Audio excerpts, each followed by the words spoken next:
Pembacaan Alkitab kita di saat ini terdapat dalam kitab Kejadian 8, ayatnya yang pertama hingga ayatnya yang ke-22. Dengan judul renungan, Jadikanlah bumi sebagai mezbah bagi Tuhan. Bapak, Ibu, anak-anak yang dikasihi oleh Tuhan kita Yesus Kristus. Ketika Nuh dan keluarganya diselamatkan oleh Allah dari ancaman air bah, Nuh mendirikan mezbah bagi Allah dan mempersembahkan korban di atasnya. Hal ini adalah sama dengan akta pengakuan yang dibuat oleh Nuh bahwa Allah adalah pemilik dan penguasa atas bumi.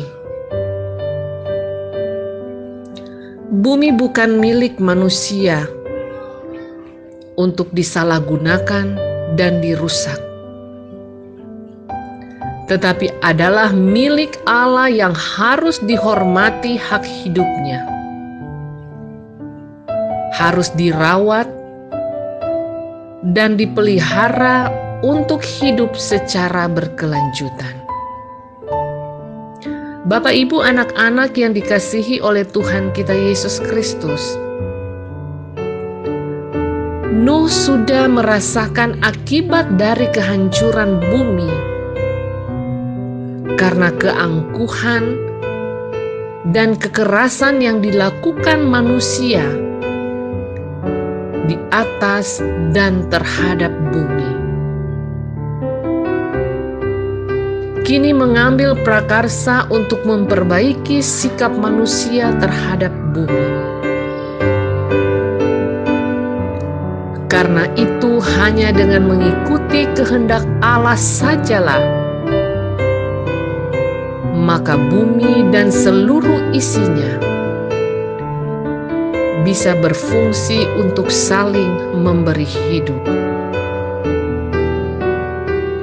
Bapak, Ibu, anak-anak yang diberkati oleh Tuhan kita Yesus Kristus, setelah terjadi perubahan atas sikap Nuh terhadap bumi yang diperkokoh dengan suatu hubungan perjanjian baru, di mana Tuhan Allah berjanji untuk memelihara bumi dan menjamin hidup kita manusia.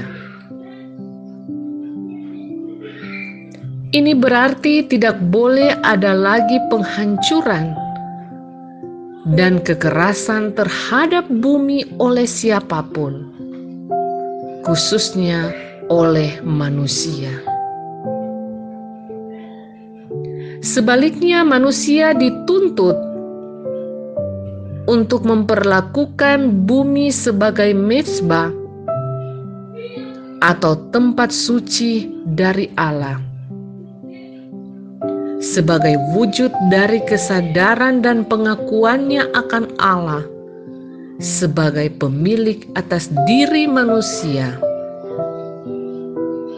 dan atas seluruh bumi. Bapak, Ibu, anak-anak yang diberkati oleh Tuhan kita Yesus Kristus, dewasa ini akibat dari kehancuran lingkungan hidup sangat terasa, baik dalam bentuk kekeringan yang hebat atau banjir di mana-mana, tanah longsor yang dahsyat, maupun dalam bentuk bermunculannya berbagai penyakit akibat wabah virus yang mengancam. Oleh sebab itu, sebagai orang percaya, kita meyakini bahwa bumi adalah saudara sesama ciptaan. Oleh sebab itu, harus dikasihi, dijaga dengan baik, dirawat agar dapat hidup bersama di hadapan Allah. Amin.